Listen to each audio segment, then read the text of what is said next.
아멘. 마가복음 7장까지 읽었습니다. 오늘도 공휴일임에도 불구하고 이 새벽을 깨우신 여러분들에게 하나님이 크시는 정 베푸시기를 원합니다. 예수님이 공생의 기간 동안 가르치시고 전파하시고 치유하시는 역사가 곳곳에서 많이 나타납니다. 오늘 우리가 읽은 말씀 중에도 이러한 주님의 사역이 계속되고 있습니다. 6장 가겠습니다. 예수께서 거기를 떠나사 고향으로 가시니 제자들도 따르니라. 안식일이 되어 회당에서 가르치시니, 회당에는 사람들이 늘 많이 모여 있는 곳입니다. 그래서 거기서 가르치셨다. 가르치고 전파하고 치유하는 이 사역을 계속 하셨기 때문에 회당에 가서도 또 그 일을 하십니다. 예수님이 이 땅에 오신 목적이 구원하기 위해서, 죽어가는 생명들을 살리기 위해서 오셨어요. 그러기 위해서 예수님은 죽으셔야만 하는데 죽기까지 가르치고 전파하고 치유하는 역사를 하셨기 때문에 가는 곳마다, 사람이 모인 곳마다 예수님은 그 일을 행하셨습니다. 안식일이 되어 회당에서 가르치시니 많은 사람이 듣고 놀라 이르되, 이 사람이 어디서 이런 것을 얻었느냐? 이 사람이 얻은 지혜와 그 손으로 이루어지는 이런 권능이 어찌 됨이냐? 이 사람이 마리아의 아들 목수가 아니냐? 그러니까 고향에서 예수님을 바라본 고향 사람들은 예수님이 메시아인 줄 알지 못하는 거예요. 아버지 목수이기 때문에 그 목수의 아들 예수가 아니냐, 이렇게만 생각하는 거죠. 3절 같이 한번 읽겠습니다. 이 사람이 마리아의 아들 목수가 아니냐? 야고보와 요셉과 유다와 시몬의 형제가 아니냐? 그 너희들이 우리와 함께 여기 있지 아니하냐고 예수를 배척한지라. 예수님은 사람이자 곧 하나님이십니다. 하나님이시자 사람이십니다. 예수님은 인성도 가지시고 신성도 가지셨습니다. 육신으로 이 땅에 오셨기 때문에 사람이시고, 하나님으로 오셨기 때문에 예수님은 신성을 가지신, 신인성을 동시에 겸비하신 분입니다. 30년은 사람으로 사셨고 3년은 하나님으로 사셨습니다. 어느 하나를 부인하면 그것은 이단입니다. 잘못된 겁니다. 그래서 초대교회의 가장 강력한 이단이 그노시스주의입니다. 영지주의. 영은 선한데 육은 악하다는 것입니다. 하나님의, 예수 그리스도의 신성은 인정하되 인성은 부인하는 사람들, 그 이단이라고 말하는 것입니다. 하나님이 사람 되심, 이것이 바로 인카네이션이라고 하는, 성육신이라고 하는 놀라운 사건인데, 이것을 부인하면 잘못되었다고 하는 거죠. 예수님은 어디에서 태어났다 그랬어요? 베들레헴. 어디서 성장했어요? 나사렛. 예수님의 고향을 그래서 성장한 나사렛이라고 그렇게 말합니다. 사역은 어디서 하셨다고요? 갈릴리. 예수님이 이 나사렛에 가니까 여기에서 사역을 하실 수가 없는 거예요. 그의 형제 야고보, 요셉, 유다, 시몬. 육신적으로 요셉과 마리아 사이에서 육신의 동생을 4명이나 뒀어요. 야고보와 요셉, 유다와 시몬. 야고보는 후에 예루살렘 공의회 의장이 됩니다. 야고보서를 기록하지요. 유다도 유다서를 기록합니다. 육신의 동생들은 예수님이 생전에 계실 때 예수를 믿지 않았습니다. 예수님의 십자가의 고난, 죽음, 부활, 승천을 보면서, 눈으로 확인하면서, 아, 진짜네? 우리 형님이 정말 하나님이셨네? 예수를 믿게 되고, 두 형제는 두 동생은 성경까지 기록하게 되었다. 그런데 그 동네 사람들은 예수를 믿지 않았다. 4절 예수께서 그들에게 이르시되 선지자가 자기 고향과 자기 친척과 자기 집 위에서는 존경을 받지 못함이 없느니라 하시며 거기서는 아무 권능도 행하실 수 없어 다만 소수의 병자에게 안수하고 고치실 뿐이요 그들이 믿지 않음을 이상히 여기셨더라. 고향에서는 왜 그러냐 하면은 어린 시절에 누구의 아들로 이 모습을 다 알기 때문에 이게 믿어지지가 않는 거죠. 나사렛에서 무슨 선한 것이 날 수 있느냐 이렇게까지 말하는 거죠. 그래서 모든 성장 과정을 다 알기 때문에 사람들이 잘 믿어지지가 않는다. 그래서 복음 전하기가 어렵다. 가정의 복음화가 그래서 힘든 거예요. 내 일거수일투족을 뭐 다 아는데 너나 잘 믿으세요 그러지. 이게 쉽지 않은 겁니다. 어떤 목사님은 그렇게 온전하게 FM대로 잘 삶을 살지 못했는데 하루아침에 예수를 믿고 막 능력이 나타나고 전도를 하고 그러니까 전도를 가족들에게 했죠. 동생들에게도 하고. 형님이 예수를 믿으면 내가 내 손가락을 장을 짓는다고. 그리고 안 믿더라는. 근데 정말 목사가 되고 막 부흥회를 다니고 역사가 일어나니까 그때서야 믿더라는 거죠. 이게 현실입니다. 보고 함께 있던 사람들이 옛날 생각하고 잘 안 믿어주는 거죠. 6절 이에 모든 그들이 믿지 않음을 이상히 여기셨더라. 이에 모든 촌에 두루 다니시며 가르치시더라. 자, 가르친다고 하는 것은 알지 못하는 것을 알게 하는 것, 깨닫지 못한 것을 깨닫게 해주는 거, 이게 가르치는 겁니다. 가르치는 소명을 가진 분들은 그래서 이게 아주 사명의식을 가지고 잘 해야 됩니다. 교사다, 또 영성방 방장이나 이런 모든 이들 가르치는, 이게 아무나 또 할 수 있는 게 아니거든요, 이거. 이런 또 하나님 은혜를 주셔야 됩니다. 예수님 가시는 것보다 가르치셨거든요. 11절 가겠어요. 11절. 어느 곳에서든지 너희를 영접하지 아니하고 너희 말을 듣지도 아니하거든 거기서 나갈 때 발 아래 먼지를 털어버려 그들에게 증거를 삼으라 하신 제자들이 나가서 회개하라 전파하고. 세례요한이 회개하라 천국이 가까웠느니라. 예수님도 회개하라 천국이 가까웠느니라 말씀하십니다. 제자들도 회개하라 천국이 가까웠느니라는 말이 빠졌지만 회개하라는 것은 믿고 천국에 가라는 거죠. 예수님. 많은 귀신을 쫓아내며 많은 병자에게 기름을 발라 고치더라. 예수님이 하신 사역 가운데 세 번째 치유하시는 역사를 행하셨죠. 물론 이거 하시면서 전파하는 거죠. 복음을 전하는 겁니다. 가르치면서도 전하는 거고 치유하시면서도 전하는 거고 오직 복음 전파에 목적이 있는 거죠. 구원받게 하는 데에 목적이 있는 것입니다.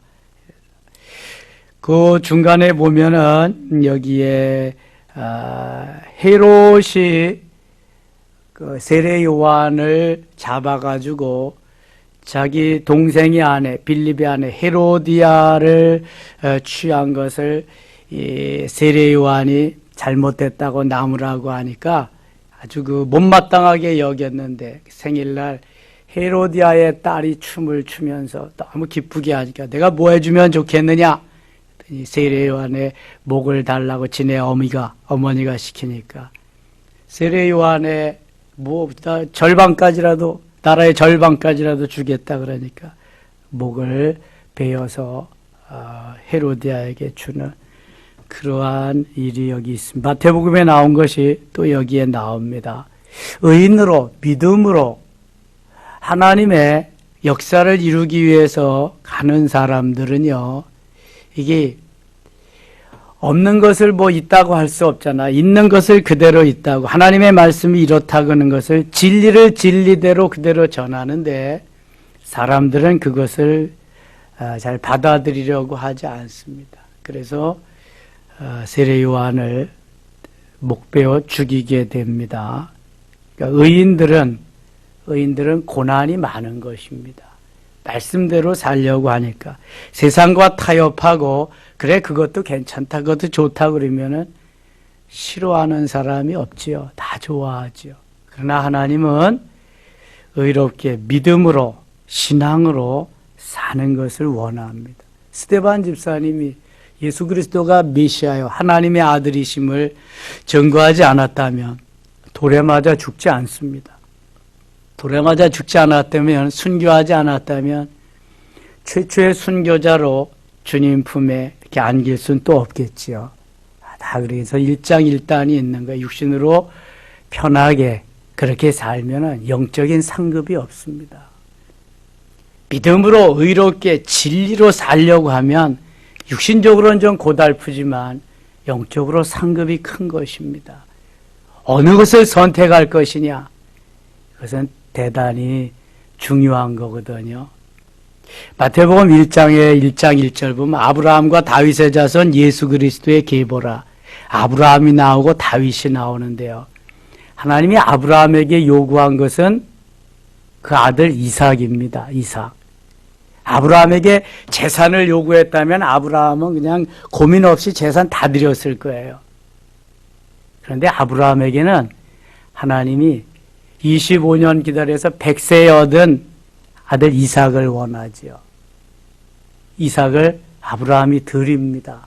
근데 그 아브라함의 믿음만 받으시지 하나님 그걸 아들을 받지 않습니다. 그 다음에 나오는 사람이 다윗이거든요. 다 제쳐놓고 다윗. 다윗에게는 하나님이 아들을 요구하지 않습니다. 다윗에게는 재물을 요구하십니다. 그래서 있는 재물들을 다 들여서 솔로몬 성전을 건축하게 하죠.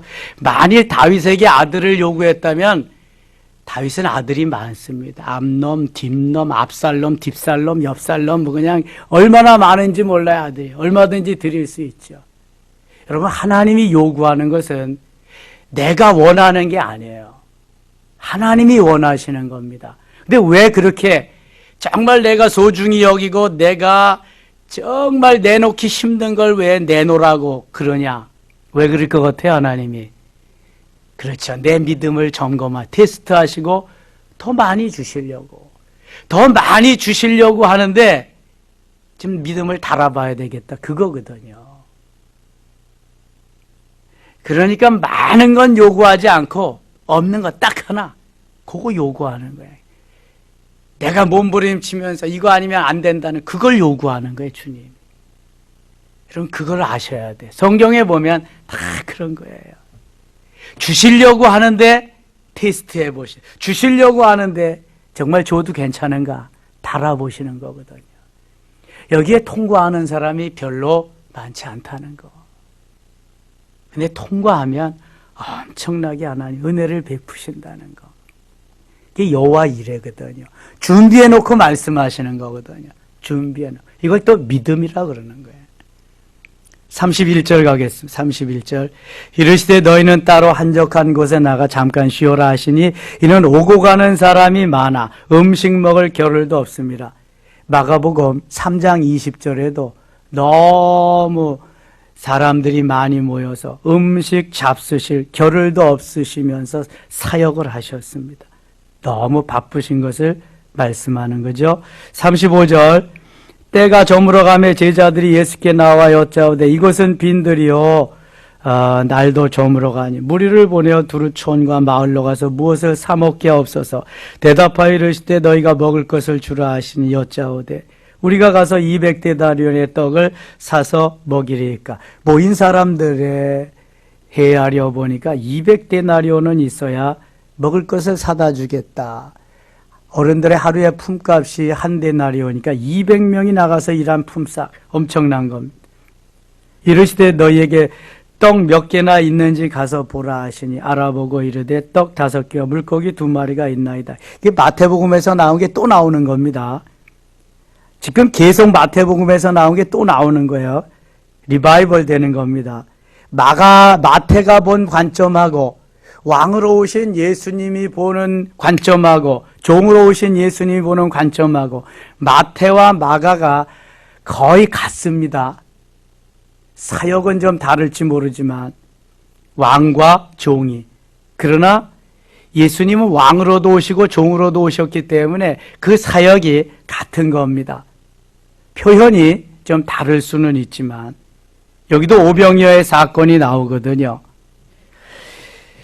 39절 제자들에게 명하사 그 모든 사람으로 떼를 지어 푸른 잔디 위에 앉게 하시니 때로 100명씩 또는 50명씩 앉은지라. 예수께서 떡 5개와 물고기 2마리를 가지사 하늘을 우러러 축사하시고 떡을 떼어 제자들에게 주어 사람들에게 나누어 죽게 하시고 또 물고기 2마리도 모든 사람에게 나누시며 다 배불리 먹고 남은 떡 조각과 물고기를 12바구니에 차게 거두었으며 떡을 먹은 남자는 5,000명이었더라.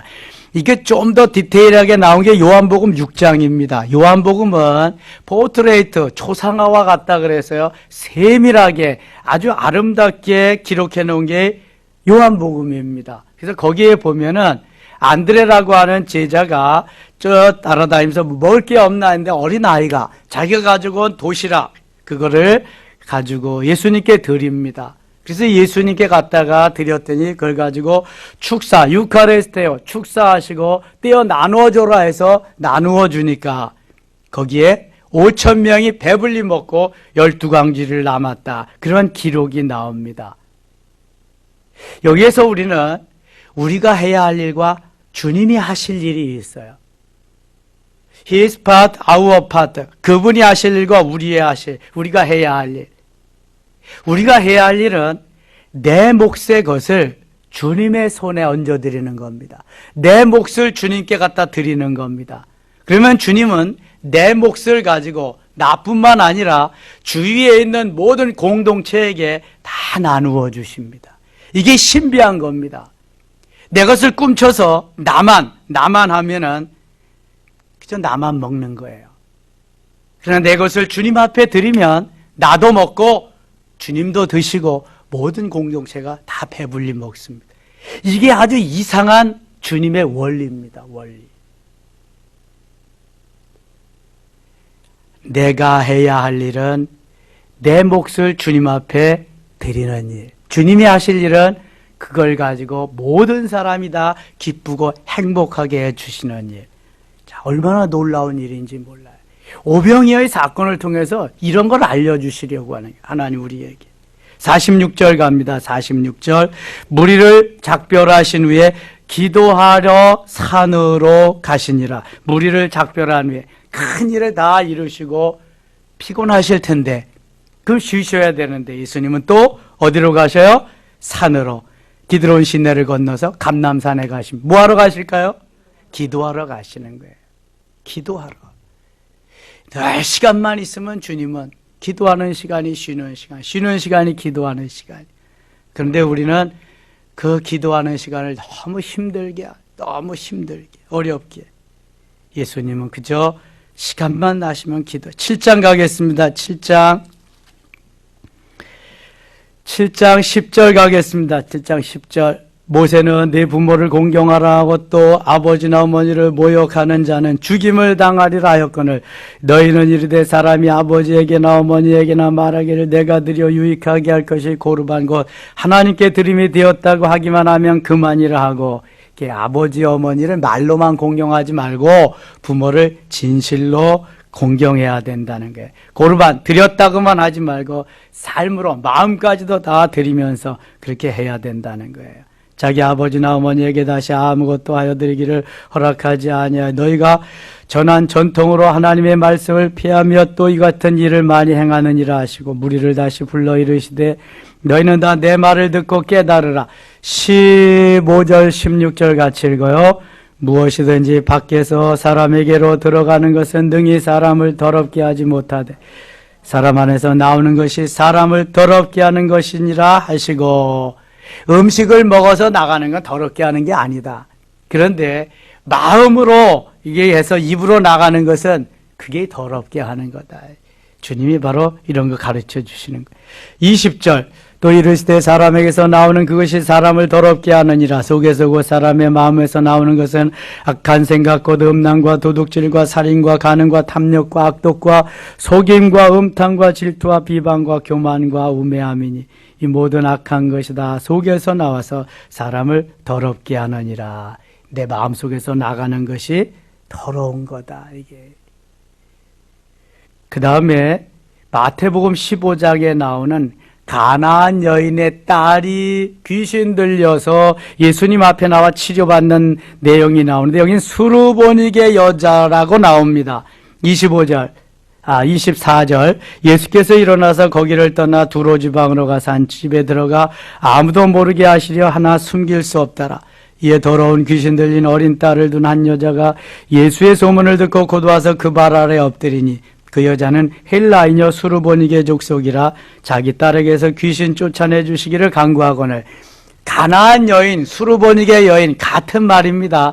가나안 땅에, 가나안은 이방인들이 살았더랬는데 지금 유대인들이 가서 우리 땅하고 하나님이 주신 땅에서 사는 거죠. 가나안의 7 족속들 중에서 한 부족이 가나안입니다. 그 안에 수르보니게라고 하는 지역이 있는데 그 수르보니게 지역에 사는 한 어머니가 자기 딸의 귀신 들린 것을 와서 고쳐달라고 하는 거예요. 그랬더니 예수님이 자녀의 떡을 취하여 개들에게 던짐이 마땅치 아니하다 그랬어요. 그랬더니 이 가나안 여인이, 수르보니게 여인이 뭐라 그러냐면 개들도 주인의 상에서 떨어지는 부스러기를 먹지 않습니까? 부스러기라도 좀 주시옵소서. 그랬더니 딸아 내 믿음이 크도다 내 믿음대로 될지어다 이렇게 말씀합니다. 내 믿음이 크도다 하는 것은 메갈레이 피스티스 하는 말, 내 믿음이 메가톤급이다. 여기 마가복음에는 그게 없지만 마태복음에는 그 말씀이 나옵니다. 내 믿음이 크도다 내 믿음이 크도다 내 믿음대로 될지어다. 그 즉시로 그 여인에게 귀신이 물러가고 딸의 수르보니게 여인의 딸의 귀신이 물러가고 정상인이 되었다 하는 말씀이 좀 마태복음에 좀 자세히 더 나오고 있습니다. 그 다음에 34절 가겠습니다. 34절 하늘을 우러러 탄식하시며 그에게 이르시되 에바다 하시니 이는 열리라는 뜻이라. 귀먹고 덧없는 자, 귀머거리, 그 다음에 말 못하는 벙어리. 에바다 하니까 귀가 열리고 말을 할 수 있게 되었다. 벙어리는 대개 귀머거리입니다. 왜 말을 못하느냐 하면은 듣지 못해서 못하는 겁니다. 여러분 영어도 들려지면은 말할 수 있는 거예요. 듣지 못하면 절대로 말을 못합니다. 그냥 벙어리는 거의 100% 귀머거리입니다. 못 듣니까 말을 못하는, 들어야, 복음도 들어야 믿음이 들어가는 겁니다. 그래서 에바다, 주님이 에바다, 열리라는 말이거든요.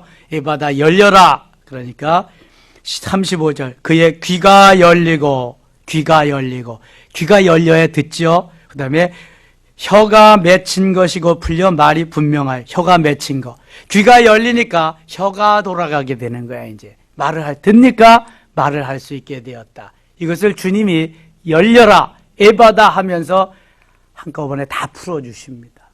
그럼 걱정할 거 없어요. 주님이 하시면 귀도 열리고요, 입도 열리고요, 마음도 열리고요, 기도의 문도 열리고요, 축복의 문도 열리고요. 에바다, 너무 좋은 말이에요. 열려라 에바다, 열려라 에바다 하면서 내 영의 눈도 열리고 영의 귀도 열리고 마음의 문도 열리고 기도의 문도 열리고 사업장의 문도 열리고 코로나 시대에 어렵지만 계속 열리는 역사가 있게 될 줄 믿습니다. 이렇게 기도하셔야 돼요. 하나님 열어주세요. 하나님 열어주시면 닫을 자가 없습니다. 하늘에서 열면 땅에서 닫을 자가 없는 거예요. 열려라. 오늘 하루도 주 안에서 승리하는 귀한 하루 되시기를 원합니다. 하나님 아버지 고맙습니다. 가르치시고 전파하시고 치유하시는 역사, 계속 주님이 공생에 3년 동안 하신 일인데 우리들도 시간 있는 대로, 아니 주님의 그 본을 받아서 가르치고 전파하며 치유하는 역사 계속할 수 있게 하소서. 코로나 때문에 너무 힘들고 어렵지만 하나님 다 지나갑니다. 하나님의 사역 우리들도 잘 감당할 수 있도록 에바다 열려라 하면서 기도하며 전진할 수 있게 하여 주시옵소서. 예수님 이름으로 기도드리옵나이다. 아멘.